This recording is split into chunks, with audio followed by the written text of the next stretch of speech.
माझ्या गंगाखेड मधील बांधवांनो, अजून किती दिवस असल्या खड्ड्यांमधून तुम्ही गपचिपपणानं वागणार आहेत?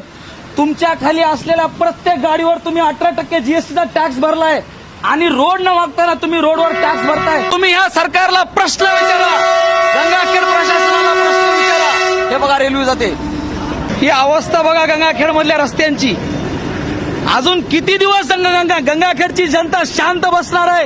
तुम्ही टॅक्स भरत नाही आहेत का? मला एक गोष्ट सांगा, ह्या गंगाखेड प्रशासनाला कधी तुम्ही प्रश्न विचारणार आहात? तुमच्याकडे असलेल्या प्रत्येक गाडीवर तुम्ही 18% जीएसटी टॅक्स भरलाय. तुमचा अधिकार आहे या प्रशासनाला प्रश्न विचारण्याचा. ह्या खड्ड्यांमधून तुम्ही किती दिवस वागणार आहेत? जनता जर कोणी प्रश्न विचारत नसेल तर इथलं प्रशासन असेच कामं करत राहणार.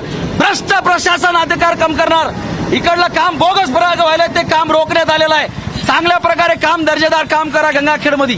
ही बघा ह्या रस्त्यांची अवस्था. हे कधी गंगाखेड प्रशासन जागा होणार आहे? जोपर्यंत गंगाखेडची जनता जागी होत नाही तोपर्यंत हे बोगस काम चालूच राहणार. जय भीम, जय शिवराय, जय मल्हार.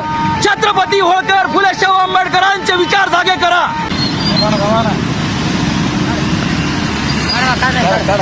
हो द्या का.